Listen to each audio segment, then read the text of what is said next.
हा जो दिवस आहे महिला दिनाचा, हा महिलांच्या सन्मानाचा आहे, त्यांच्या गौरवाचा आहे, त्यांच्या स्वाभिमानाचा आहे आणि त्यांच्यातली स्त्री शक्ती जाणवण्याचा आहे। आता मी एक कविता सांगते। स्त्री शक्तीनं अंतराळ कवेत घेतला, स्त्री शक्तीनं सुजाण समाज घडविला, स्त्री शक्तीनं सुरुवात नव्या जीवनाला, स्त्री शक्तीनं अवघा संसार व्यापिला। आपल्या महाराष्ट्राच्या मातीमध्ये अनेक महिला रत्न झालेले आहेत।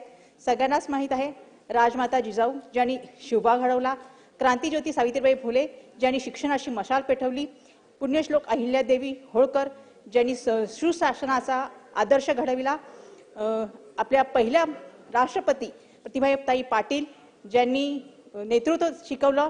अशा बऱ्याच महिला आहेत, आपण अजूनही नाव घेऊ शकतो। तारा राणी आहेत, माता रमाई आहे, आपल्या सावित्रीबाई नंतर उषाताई मेहता आहेत। अशा बऱ्याच स्त्रिया आहेत ज्या इथे होऊन गेलेल्या आहेत आणि त्यांचा आदर्श आपल्या पुढे आहे। पण ह्या तीन आपण महिलांची नावे घेताना आपण तीन महापुरुषांची पण नावे घ्यायला पाहिजेत। ते म्हणजे छत्रपती शिवाजी महाराज ज्यांनी परस्त्रीला माते समान मानलं।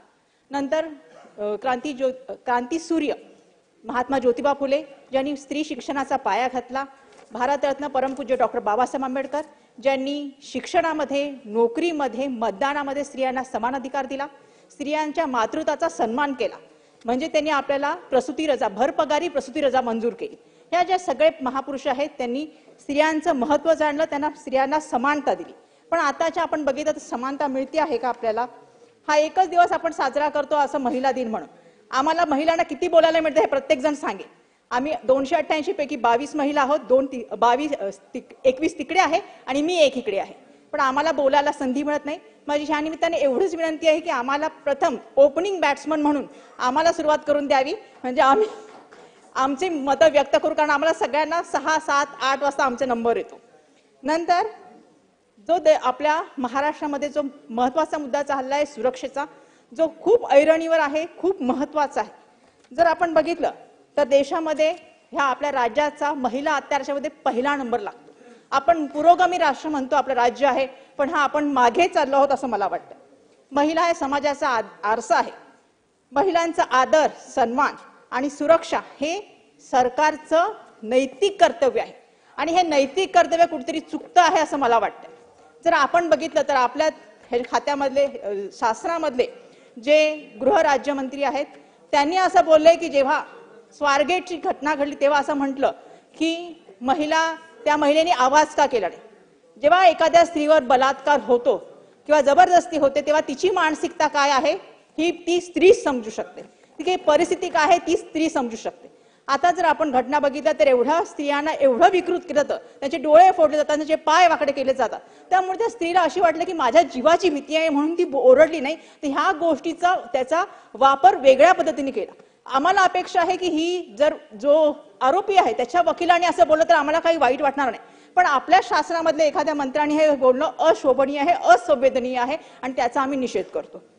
नंतर आपण बघितलं सुरक्षेचा अजून प्रश्न बघितला तर आपण केंद्रीय मंत्री रक्षाताई खडसेंचं बघितलं, त्यांच्या मुलीला छेडलं गेलं, तिच्या बरोबर पोलीस होते, व्हिडिओ काढण्यात आला आणि ते जे व्यक्ती होते ते सुद्धा आपल्या सरकारमधले दुसऱ्या पक्षाचे कार्यकर्ते होते।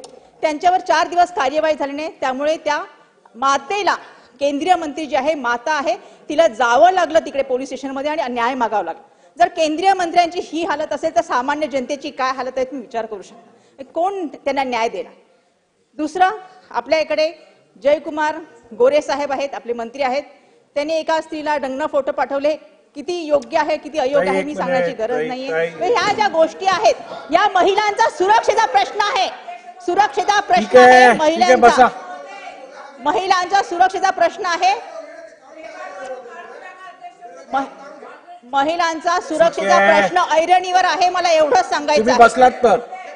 तुम्ही बसलात तर बसा तुम्ही पहिली, ठीक आहे? 1 मिनिट, त्या नवीन सदस्य आहेत त्यांना नियम सांगू देत ना, असं काय करता? तुम्हाला आता 3 टर्म झाल्या ताई। हे बघा, एखादा सदस्य त्यांचं नाव घेऊन तुम्हाला जर आरोपार्थ काय बोलायचं असेल तर तुम्ही पहिली नियम 35 ची नोटीस द्यायला पाहिजे। ती मी मान्य केली तर तुम्हाला नाव घेऊन बोलता येईल। त्यामुळे सध्या स्थितीत मी हे रेकॉर्डरनं काढतोय। आपण यापुढे जर एखाद्या सदस्याविषयी वक्तव्य करणार असाल तर 35 ची नोटीस घ्या, मग मी परवानगी द्यायची की नाही ठरवीन।